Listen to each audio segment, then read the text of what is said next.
All right, everyone. Good morning. Thank you so much for joining our webinar today as we take a deeper dive into the MIOSHA rules, rulemaking happening here in Michigan. We're also going to have a future look at what we might see in terms of a federal rule. I'm Hillary Scholten. I'm an attorney in our labor and employment practice and also spearheading our government affairs program, and joined today by Sandy Andre, who is going to be kicking us off in the first part of our webinar. So with that, I am actually going to turn it right over to Sandy. We've got a lot of great topics to cover today. Sandy's going to take us through the MIOSHA rules. Then I'm going to take us through looking at making public comment and anticipating a federal rule. You have an active chat box where you can type your questions as we go along, and we'll try to answer them throughout and leave some time for Q&A at the end as well. So with that, I'll turn it over to Sandy. Thanks so much for joining us today. Great, thanks, Hillary. Well, good morning, everybody. As Hillary mentioned, we are going to talk a little bit about what is going on at the state level related to MIOSHA COVID-19 emergency rules. And if you are somebody who has been a part of any of these webinars for the last year, you know that one of my favorite things to talk about is MIOSHA and what that agency is doing in the Office of Workplace Safety related to the COVID-19 pandemic for our workplace clients and what our workplace clients need to do. And so just a brief refresher, I'd be remiss if we didn't talk about, okay, what is the current state of where we are here? So you remember, of course, way back last October, MIOSHA issued a COVID-19 emergency rule. I've got my trusty rule here. It's looking pretty ratty. We knew it was going to be in effect for at least 6 months, and we were anticipating it being extended, but maybe some changes. But lo and behold, last week before, kind of came and went, and pretty quietly, the rule as it exists right now was just extended 6 more months. So I'm going to keep my ratty copy here because nothing changed. And so by now, right, we know that that can be extended. This last extension, right, the 6 months extension is the last that the agency can do under the emergency rulemaking powers under the Michigan Administrative Procedures Act. And thereafter, any type of COVID-19 rule through MIOSHA needs to go through the formal rulemaking process. And so that's kind of what we'll talk about a little bit here. But again, just as a reminder, the current state of the world here are these rules we've had for some time. And it's generally 11 separate rules that deal with exposure determination, COVID-19 preparedness plans. I'm speaking broad brushes here, of course, lots of detail.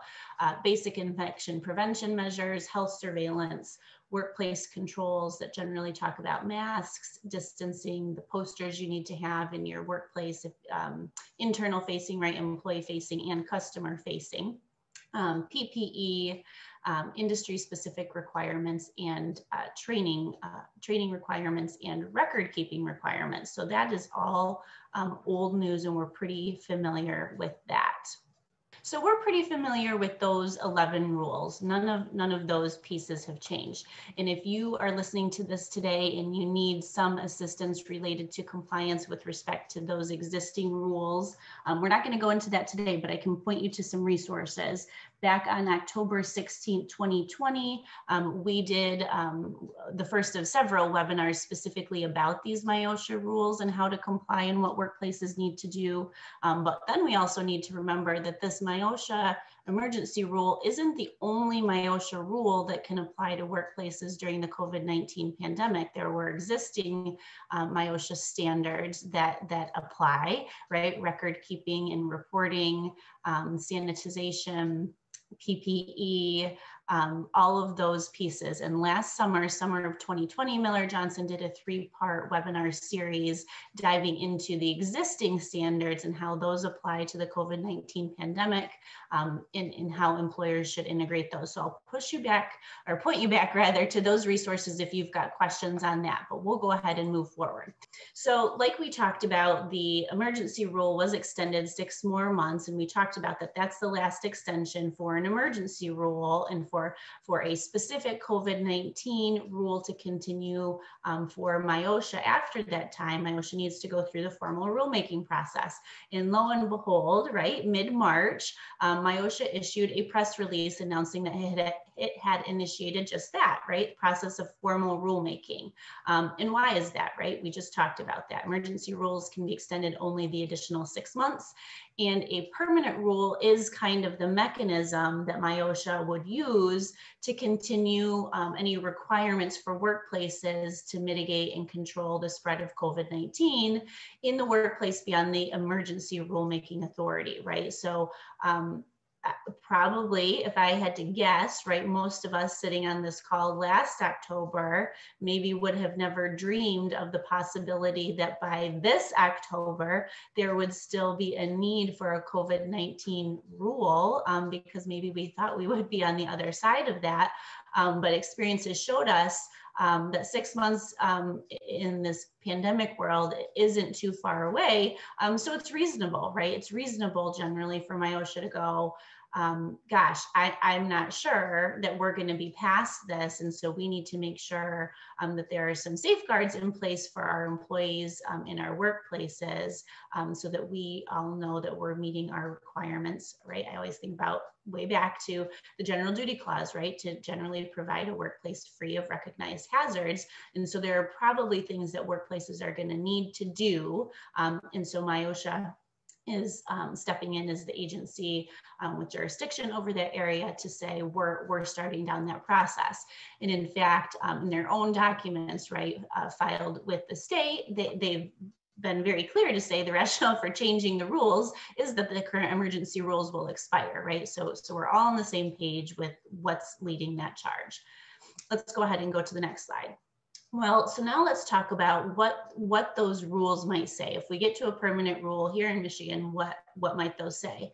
And again, if you've listened to some of these webinars in the past, you know, I like to talk, well, good news, bad news, right? So the good news is much of the proposed, what I'm going to call here the permanent rule, or the proposed permanent rule here in Michigan, it looks a lot like the current emergency rules. And in fact, in several places is less restrictive.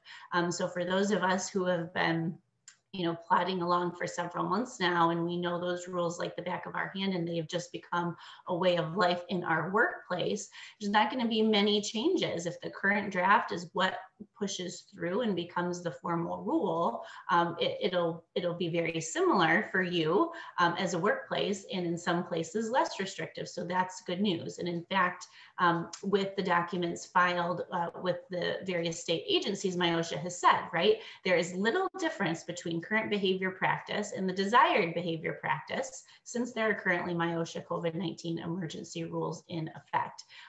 So that's good.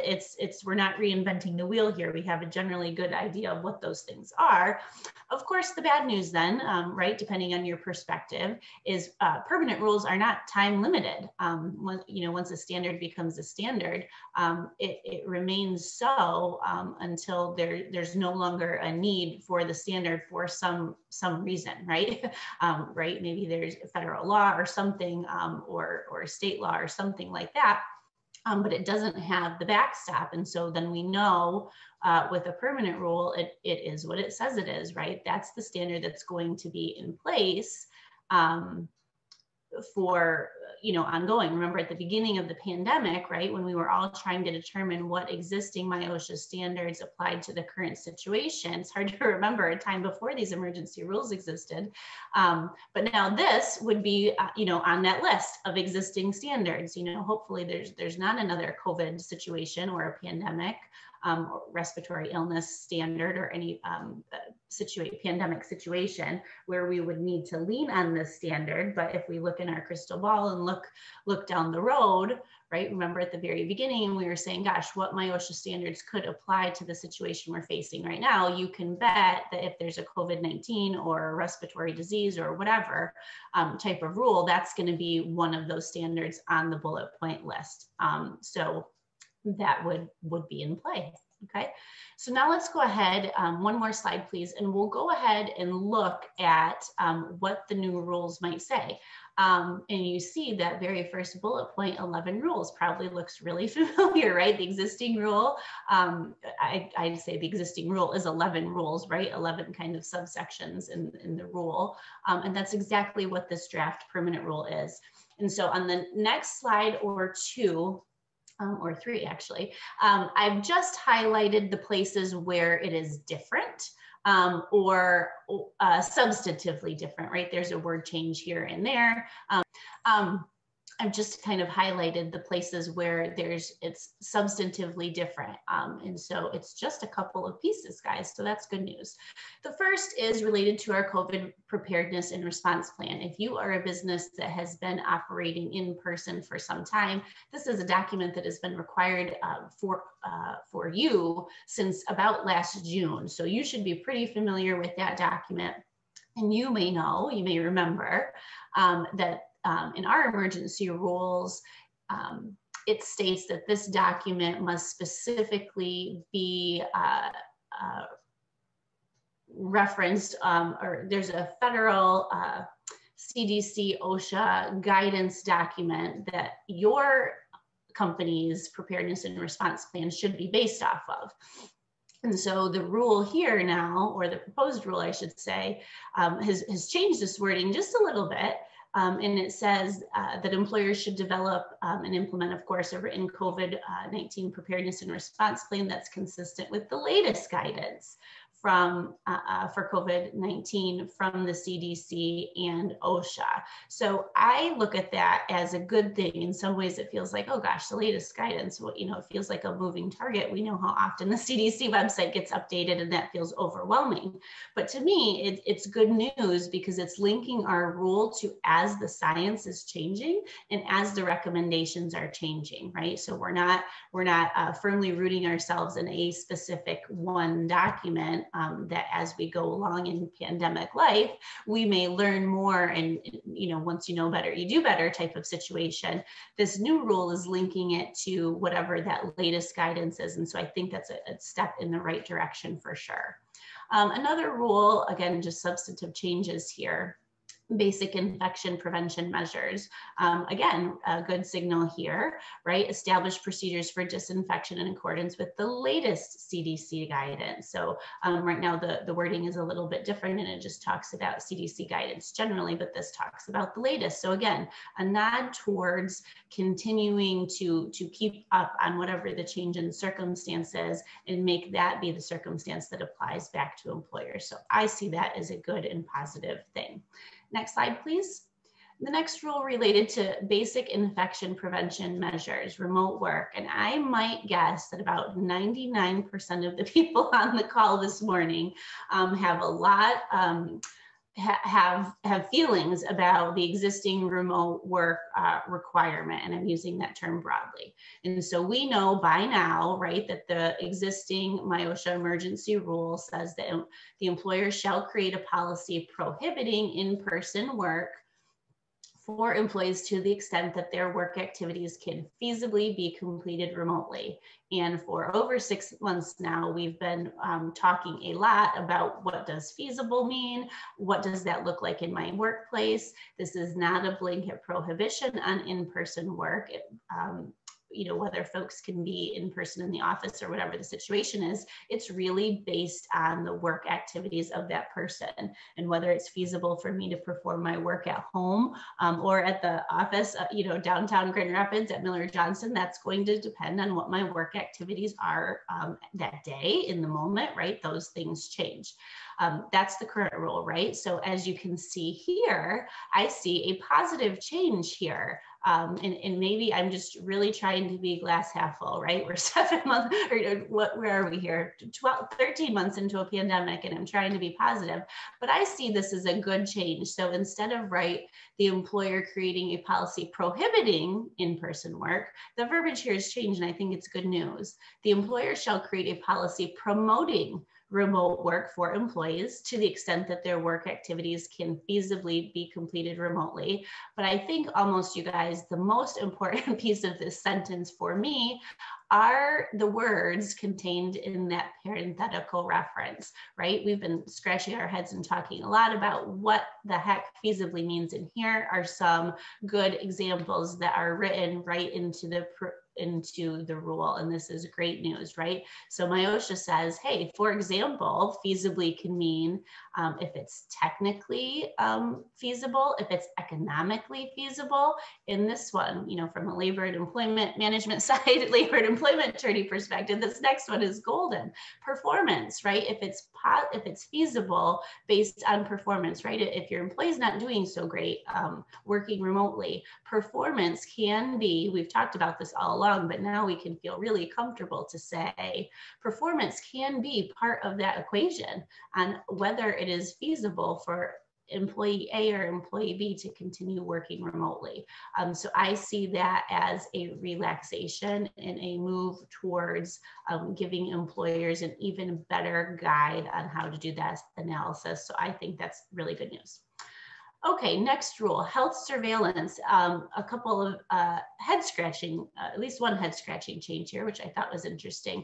COVID-19 positive case. Of course, you know by now that if you have an employee who reports a positive case to you, you have kind of a handful of duties to do. And one of those is right away, right? In that first 24 hours, you need to make a report to the health department.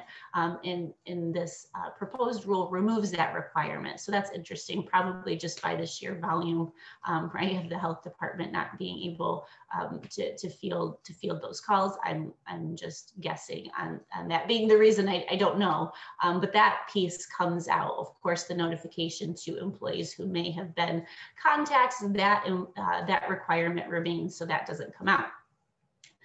Again, the next piece under there, employees are permitted to return only after they are no longer infectious according to the latest CDC guidance. So another nod towards following that piece. But this piece is added here, or state or local health authorities, whichever is more stringent, right? So kind of a nod here from MIOSHA to say, hey, CDC guidelines might say XYZ is okay, but the state and the locals know what's going on in the specific place where your employee is located, right? And I think that's particularly relevant for us employers here in Michigan, that we know that we're in the middle of a surge right now. Unfortunately, that many other places in the nation are not experiencing, which is good news for them. And so here, right, wanting to encompass that state and local authorities still retain the ability to say, this is the quarantine period, this is the isolation period, all those things. And of course, we know, if you are a Michigan employer, we know that we have the Michigan COVID-19 Employment Rights Act, or you may refer to it as Public Act 238, that also has some pretty specific requirements about isolation and quarantine periods, okay? Next slide, please. In just a couple remaining changes, substantive changes. So as we reviewed the industry specific requirements, one piece that stuck out to us were a couple pieces for restaurant and bars. As you know, right now, of course, there is the rule that restaurant and bar facilities must keep 6 feet of separation between parties, but the sentence has been added to that proposed rule. This provision shall be rescinded 14 days after MDHHS removes this requirement, right? So it's tying in MDHHS requirements and guidance into this MIOSHA rule, which again, I think is a nod that this is all going in a positive direction, right? We've lived through the pandemic this long, and we understand how quickly situations can change, and we need to be able to be responsive to those changes, and build in mechanisms in our rules to lift restrictions, or implement restrictions when local conditions call for it. So I think this is good news. And very similar, prohibit access to common areas in which people can congregate. Again, an added sentence: this provision shall be rescinded 14 days after MDHHS removes the requirement. Again, so just a nod to keeping a pulse on local conditions. And the last change that is substantive is related to record keeping requirements. Again, we know at this point that we're required to keep records, right? We're talking about health screenings. We're talking about those required notifications that we do when there's a positive case in the workplace. We know we have to keep training records. Right now, our emergency rule says that we must keep those records for 1 year from the time of generation, and the proposed permanent rule changes that time requirement to be 6 months from time of generation. So less onus on the employer there, which is good news for our employer clients as well. Okay. I will take a look at the Q&As here as we transition, but I will transition over to Hillary to talk about the rulemaking process.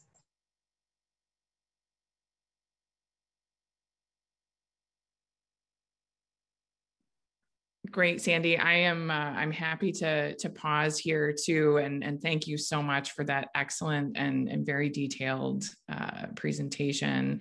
I do see that I'm a little bit limited. I can't see the actual questions. I do see we have a number of questions. If you want to take a quick pause here before we move on and answer some of those, I'd be happy to do that, or just let me know if you want to answer them in the chat box. It looks like, I'll actually take you up on that, Hillary. It looks like some of these would be broadly applicable. So I'll answer a couple here while we pause. Perfect. Yep. First question here: is the training requirement an annual one? Do we need to provide document training on 2021 if we provided it to all employees in 2020 and all future new hires? So the rule as it states right now for training is related to your safety protocols, right? And information related to COVID and how it's spread. So really, you should be doing new training anytime that you make a change to those protocols in your own work environment. And then you're keeping those records from 1 year from the time of generation. So it's hard for me to say, right, that yes, everybody who's been operating in person since last June needs to update their training. That isn't necessarily true. It's going to be specific to your workplace. Certainly, there are probably additional requirements, or you've made updated changes to your preparedness and response plan, specifically responsive to when the emergency rules first came on the scene in October. So if you did training pre-October, you'll definitely want to take a look at what safety practices changed in your workplace, and make sure that you have provided training to your employees about that, and you have documented that in some way. Okay. Next question. So if the health screening becomes a permanent rule, what happens? What happens if infections taper off dramatically? Does that mean an employer would still have to do this? That's a great question. And as it's listed right now, those daily entry screenings are required in the permanent rule, right? So the employer shall conduct a daily self-reported health screening protocol for all employees or contractors entering the workplace. They've changed the wording here a little bit to make it clear that it can be a self-reported type of screening. But yes, you're exactly right. With no sunset on this standard, we would look to making that kind of a permanent part of our workplace life. Good catch on that. Would these rules be constant or only when a pandemic is in place? And so with a permanent rule, the triggering event is with a permanent rule, they're just that, right? They're an existing standard that comes into play when it's appropriate. And so when we look at the verbiage related to the proposed permanent rule, it doesn't have a limited trigger, right? It doesn't say when cases in Michigan are X, Y, or Z, this is what goes into place. It simply says, right, these rules take effect upon filing with the Secretary of State under the APA, under this authority, so on and so forth, and goes right into the rules. So the standard remains the standard. Just like, for example, right, we have respiratory protection standards, but those only come into play in your workplace when you have a need to use respiratory protection. And so this COVID-19 rule, to the extent that COVID is in our communities and it is a hazard in the workplace that we need to mitigate, these are the requirements that we would be required, or the mitigation requirements we would be required to implement in our workplaces. Next question, the proposed new rules are not yet law, correct? That is correct. When might we expect to hear the outcome of the proposed rules? And Hillary is going to talk about that, so I'll punt that to her and keep that one for her for a little bit later. Let's see, if the remote work portion is written that way in the final rule, will there be ability for MIOSHA to enforce anything if you keep your staff on site? Yes, so good question. The issue here, right, and MIOSHA has, or I should say the Office of Workplace Safety Director, Sean Egan, has been pretty clear about this from the beginning of the emergency rules, is that the office is looking that the employer has done some analysis, right? So here, right, we've got, policy prohibiting in-person work is our current rule.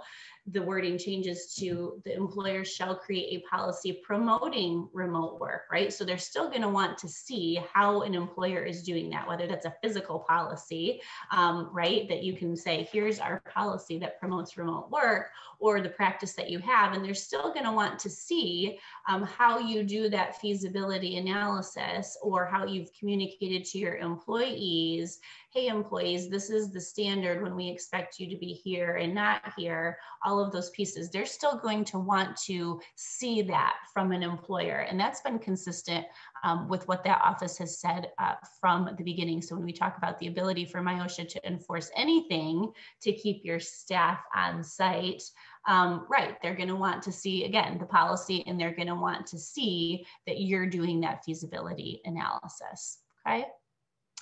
And I will take a look at a couple of these and answer them specifically, but I will transition back to Hillary and let her start talking to us about the rulemaking process.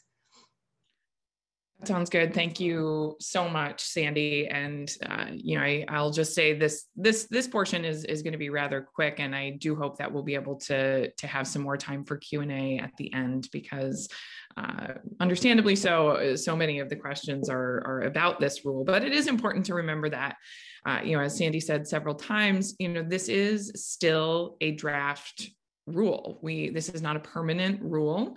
And I want us to have a look at and remember where we are in the rulemaking process and what still needs to happen. So, right, when you start out, there is a request for rulemaking, then the rules are drafted, and there is then issued a regulatory impact statement and cost benefit analysis issued. That has to happen 28 days prior to the public hearing, which will be the next step. There is an opportunity for the public to comment on rulemaking. And I know Sandy mentioned as well, these rules, these are sort of the industry-wide specific rules. But one thing that the rules really contemplate, we're going to talk more about potential federal rules in the next slide, is that not all workplaces are the same, right? A meat processing plant, a poultry farm is going to have different rules than an office. And there are now being promulgated separate rules for return to work in an office type setting. These emergency rules cover the situation broadly, but as many of you know, there is a return to work working group meeting right now, formulating return to office working group. The governor has convened a special working group on that type of work, which is of course considered to be among the lowest risk of work. There's really an opportunity for safety measures to take place. But before those rules are even written, right, before we even get to that second bullet point there, we would have an opportunity to comment. The working group that has convened specifically on the return to office group is accepting comments, and Miller Johnson is happy to help you all with drafting your comments. We certainly plan just broadly from our work to share our opinion with the group on that, and really help make sure that we have a sensible rule that of course keeps our employees safe, minimizes the risk of outbreak, and also allows us to function effectively and efficiently. So I just wanted to say a separate note on that, because here we're talking about the draft proposed rules that have already been issued, but there is this parallel process that's happening. And if you have any questions about that, please reach out to either me or Sandy or your Miller Johnson attorney. So the place that we're at now is we are waiting for this regulatory impact statement, and then we're going to move on to the public hearing. There has to be a notice issued of the public hearing. It must be published in at least 3 newspapers and at least 10 days prior to the meeting. We'll talk on the next slide. We actually already happen to know when that public hearing is happening, and we're able to get started taking action on that right now. But then the Joint Committee on Administrative Rules issues a report that summarizes the purpose of the draft rules and any comments made at the public hearing or submitted in writing. So it is crucial that, if we have questions, if we have concerns, that we are raising those now and expressing them and making it known, what we would like to see happen with these rules, offering, again, our very practical on the ground, common sense perspective about what's going to work and what's not is invaluable at this stage. Then, after any additional edits or changes have been made, the rule doesn't become effective until it's filed with the Office of the Great Seal. So how can we make public comment? How can we have our voices heard? We are I in particular am in constant conversation with the Labor and Employment Office. Had a conversation with Deputy Director Egan last week, and there is a tentative public hearing already scheduled for May 26, 2021. They're actually already accepting public comments now through May 26. Those written comments can be received in writing by email. Again, if you're interested in drafting one for your particular business, Miller Johnson is happy to help you put your thoughts into writing and get those submitted. The public notice has not been issued yet, but we are aware that this is the date that they're focusing on, and we can help you get those submitted. So they can be submitted again anytime now through May 26th, but they have to be submitted on May 26th. The event, of course, like everything else right now, is going to take place via Zoom. It's not going to be in person.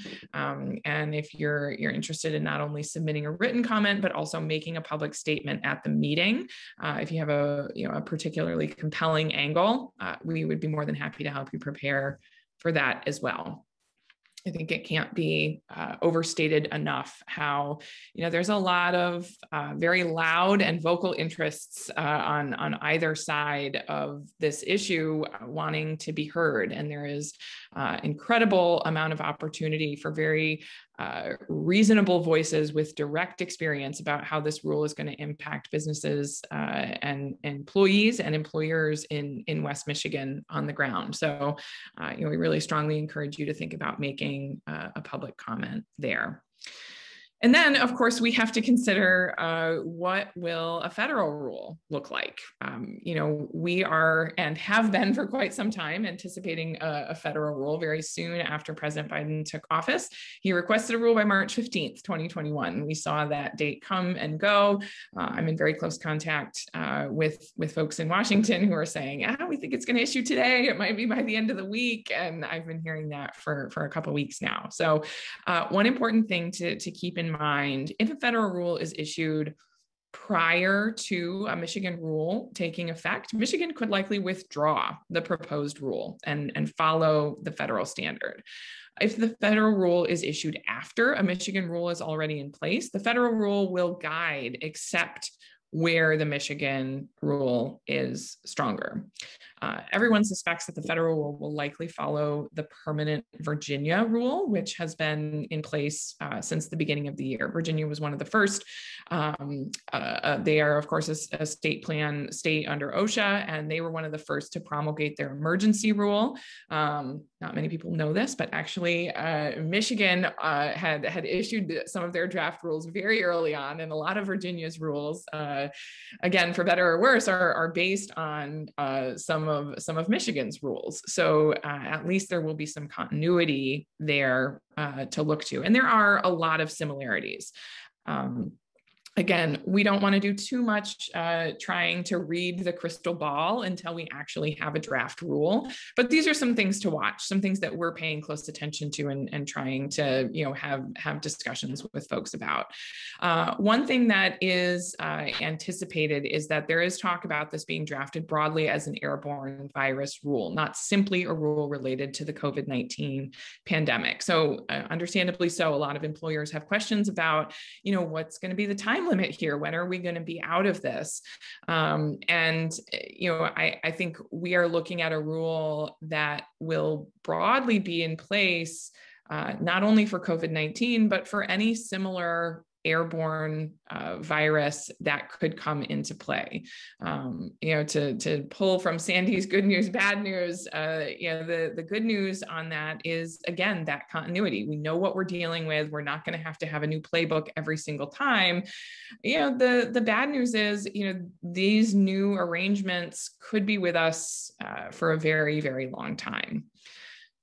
Another thing to look at is risk classifications. This is something we see, very directly in the Virginia rule. It's something we're obviously very familiar here in Michigan, and the Virginia rule is broken out into risk classifications of very high, again, your healthcare settings, morgues, and then high, medium, and lower risk being an office setting, and as well as promulgating industry-specific guidelines. Adaptability. Sandy mentioned this similar. This is something we enjoy the benefit of in Michigan as well, written so as to automatically incorporate any CDC recommended changes. So we're not sitting here wondering and waiting. Okay, the CDC is recommending now, a return to work policy that is, only after 1 day symptom free instead of 3 days, but the Michigan rule still says 3 days. We know automatically, we can just go right there and follow that CDC guidance. One other thing to really keep in mind is that, Virginia contains, many of you have probably heard this whistleblower provision, protections for employees who report workplace safety violations to the media. And the complaints here are that, a lot of times this violates already in place and invalidates already in place media and social media policies that exist at a company or an organization. So we don't know if that will be incorporated into the federal rules, but there is a lot of worker protection provisions in the Virginia rule, particularly around reporting, again, even out to media and social media. What else do we know? We can look to the federal OSHA guidance that was issued. Again, it's not a permanent rule, but these guidance contain recommendations as well as descriptions of mandatory safety health standards. Again, these are just advisory in nature. We are hoping, that there will be flexibility in the proposed rule. We've seen a lot of CDC guidance, in other contexts take on that very nature, be it in the operation of nursing homes. We saw a lot of back and forth there where, Michigan had issued a very prescriptive visitation policy. And then the CDC, came out with new guidance saying, well, this is really what you should do. And Michigan immediately rescinded the rule and then followed the federal guidance on that. There is 16 bullet points describing the roles of employers and workers in responding to COVID-19. We have covered this in a prior PowerPoint presentation, so I'm not going to get into the minutia of the past guidance that was issued. But of course, we have these slides available for you if you want to go back and review these. These are some of the things that we know the government is going to be looking to, the federal government's going to be looking to when they're implementing a federal rule. Just like with the Michigan rule, there will be opportunity for comment. There'll be notice provided and an opportunity for comment when these federal rules are promulgated. So with that, I know there are some more questions and I want to make good use of our time. So I'm actually going to turn us back over to the Q&A. And again, Sandy, just because of the way I'm set up to be the one sharing the slides today, I can't actually see the chat box, but I'm happy to jump in if anything falls under what I just shared. If you want to go through those. Yep. You bet. It does look like there is one related to the public hearing. It looks like we have an attendee, and I would assume as well, I agree with you, Bruce, assuming the public hearing will be conducted virtually, what can you tell us about logistics on how those public hearings are conducted? Yeah, so I've seen a couple how they happen, and typically, obviously we have to, they've got to comply with the Public Meetings Act, so they have to make an opportunity available for folks to be heard. Typically, there is a pre-registration requirement if you want to speak at the meeting. It's a lot of times it's just not feasible to have everyone unmuted at the hearing. So you would, provide advance notice that you want to make a public comment at the meeting, and then they would have a list of attendees in an order of speaking and would allow you to do that. So they have not issued, again, they haven't issued the notice, and only the minimum requirement is, it actually has to be between 60 and 10 days. Can't be sooner than 60 days, but has to be at least 10 days prior to the hearing. And with targeting that May 26 date, they've still got time to get that notice out there, but some of those logistics will be discussed in more detail when notice is published. But that's how I've seen it done before. So you let folks know that you want to speak, and they'll provide an opportunity for you to make a comment, on camera live during the Zoom. Great. Excellent. And it looks like several other questions are all a little bit thematic, and so I'll kind of answer some of them broadly. One thing we did not talk about, and I was remiss, so I apologize, and I'll actually update, I'll add an additional slide to the PowerPoint, but it's related to, okay, Sandy and Hillary, what is the stopgap here? When do these rules stop applying? COVID, we hope, right, isn't going to be in our lives forever. Right. And I failed to put in our presentation a 12th rule in these draft rules, and I apologize, this is a big one, that generally says within 21 days of the expiration or rescission of any, and I'll broadly say, any remaining emergency order related to COVID. So an order issued under the Public Health Code or a declaration of a state of emergency related to COVID. I'll kind of just generally talk about that, right? A public health emergency or a state of emergency within 21 days of an expiration of those orders or rescission of those orders. There's a mechanism in these draft rules that MIOSHA shall examine the continued need for these COVID rules. So right now that's the backstop, right? It's just that the department itself must take a look at whether COVID is still a hazard that needs to be mitigated in workplace. It's not a stopgap that these automatically stop being effective 21 days after the rescission of a declaration of a state of emergency, but that is generally the stopgap. So I see a lot of questions of, gosh, really, Sandy, health screenings forever and ever? Maybe, right? But that's the stopgap as it exists in the MIOSHA rule. And I think just wanting to circle around to a point that Hillary just made that I think I want to make sure people really think about, right? To the extent that a federal rule comes out and it is broader, right? It's not just specifically related to COVID, in a respiratory disease rule generally, right? That's going to be more broad, and to the extent that MIOSHA rescinds any existing rule here to follow the federal rule, all of those pieces are kind of chess pieces changing in real time, right? And so until we know what the, once the ink is dry and things are signed for us to see what the state of the world is and how those pieces work to each other, we're going to be playing a little bit of a guessing game, wondering how those pieces will change. So that's the stopgap. And I think that addresses a number of questions here in the chat on when. The other question theme I see here is really. Can I just chime in real quick on that piece, Sandy, and really, any other questions or concerns? It sounds like there is a lot around that particular issue. Again, I would just say, that's a great way to address that in public comment. How cumbersome is that going to be for your place of employment? Why is this problematic? How would you like to see the rule changed?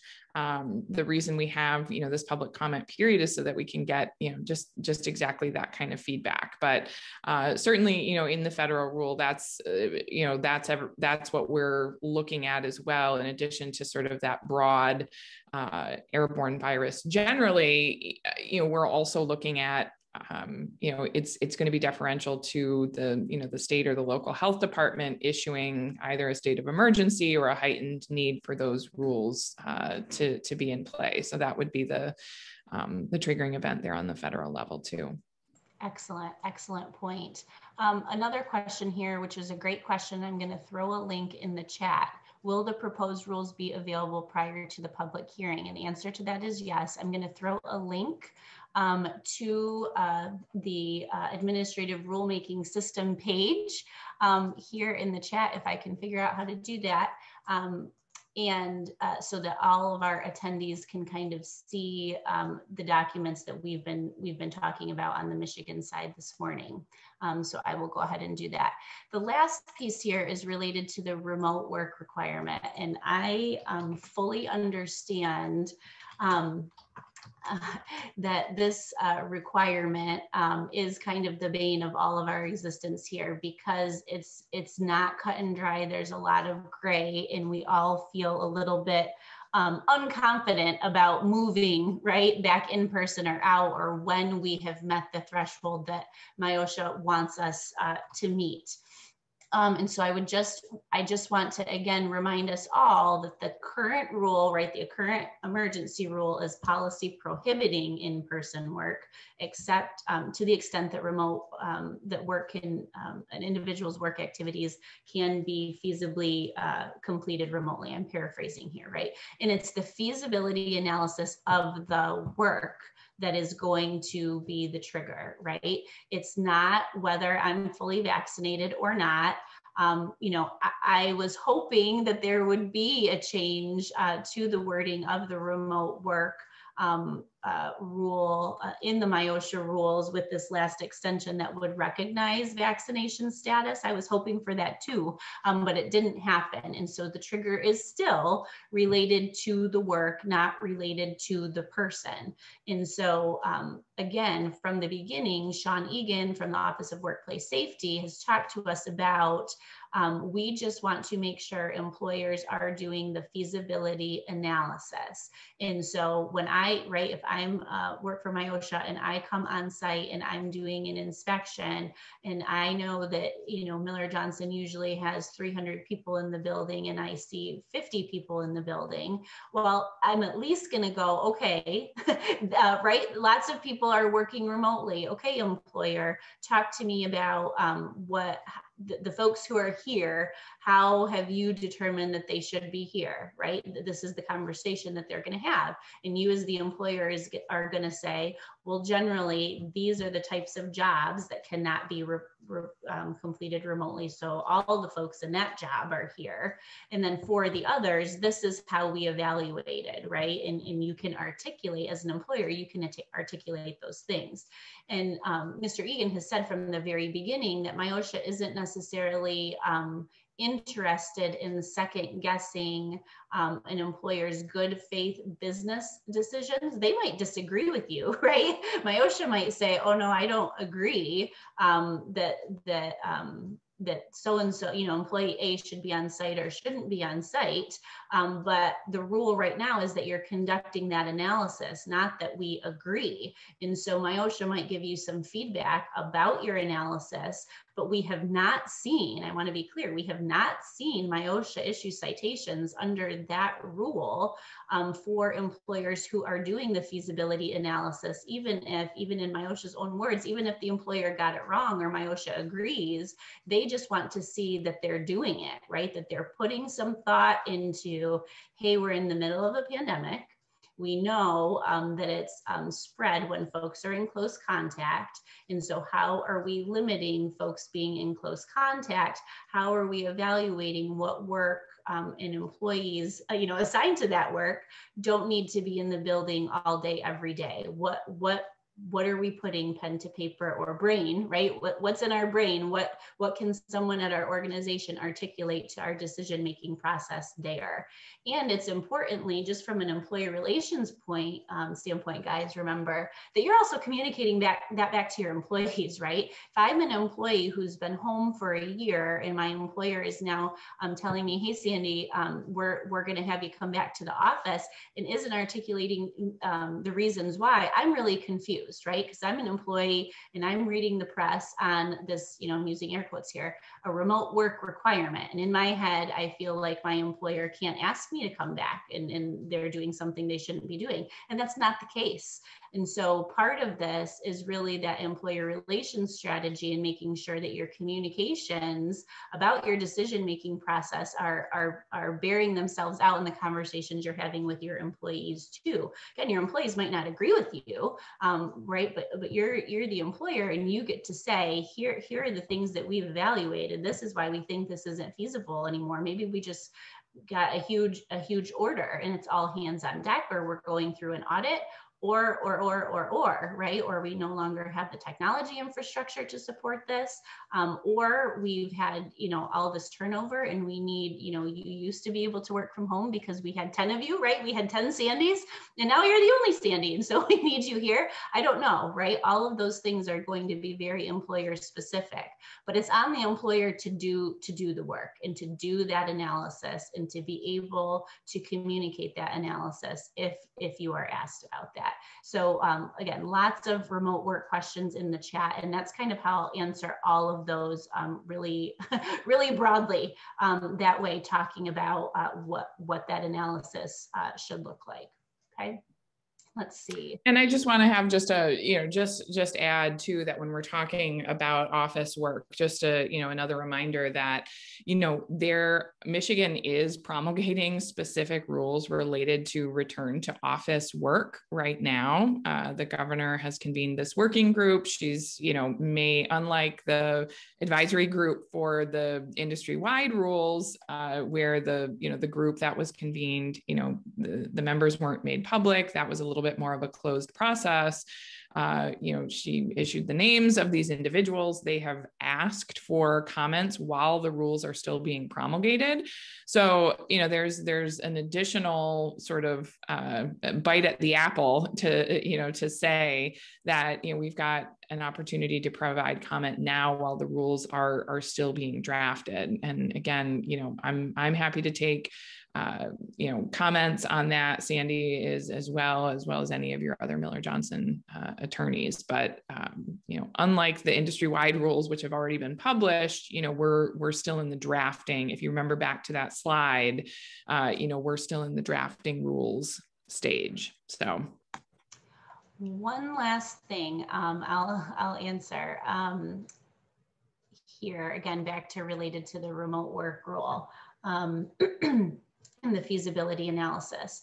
Remember, it can be, right, this word feasible is pretty broad, and it can be things about the work, but it can also be the employee's specific circumstances as it relates to the work activities. So for an example, if you've got an individual who was trucking along just fine working remotely, but all of a sudden, school is closed or daycare is closed, and now, right, I've got 12 people in the house and my Wi-Fi can't support that, or I just can't get work done. To the extent that whatever my personal situation impacts my ability to work, right, impacts the way that I do my work activities, those personal situations can absolutely be taken into an account. So, right, so this is why that I know it's probably frustrating from a listener perspective, right? That you guys are just thinking, oh, Sandy and Hillary, just give me the list of the things that I can consider. It really is work duty specific and employee specific, because all of those are circumstances that are going to lead to it being maybe feasible for me, Sandy, to work remotely, but maybe not feasible for Hillary to work remotely, even though you might look at us and go, well, you guys have the same job. You're both an attorney at Miller Johnson. You're both in the labor and employment section, right? How could it be that one of you can work remotely and it's feasible and one of you cannot? It's because of the work activities we have going on, coupled with our own personal circumstances and how those personal circumstances impact our ability to feasibly work remotely. So I hope that provides some clarity on how an employee's personal circumstances might play into that analysis as well. Last question I am seeing here, providing a link to where we can comment on the rules. Hillary, is that on the same administrative rulemaking system website or somewhere else that we can push out to the group? It will be, let me just double check there. It will be an email that is received, and I have I know the contact, but because it hasn't been publicly issued yet, we're not sort of at liberty to get ahead of the department on that. But that will be published, but it'll be an email that they have, and I'm happy to, we can share that. Individually for individuals who are interested, but it hasn't been publicly issued yet. So. But then stay tuned. As soon as the public comment is out there, we absolutely will, we'll share that widely. Excellent. Yep. Very good. I think that we have addressed all of the questions in the chat here. Unless you have anything else, I am all set on my end. Oh, I'm all set too. Thank you all so much. Our contact information is right there, and feel free to follow up with further questions. Obviously, we will let you know as soon as we have the information on the federal rule, the time for notice, or when the notice is issued for the comment period, and any other information we have. So thank you all so much for joining. Have a great day. Thanks, everybody. Bye-bye.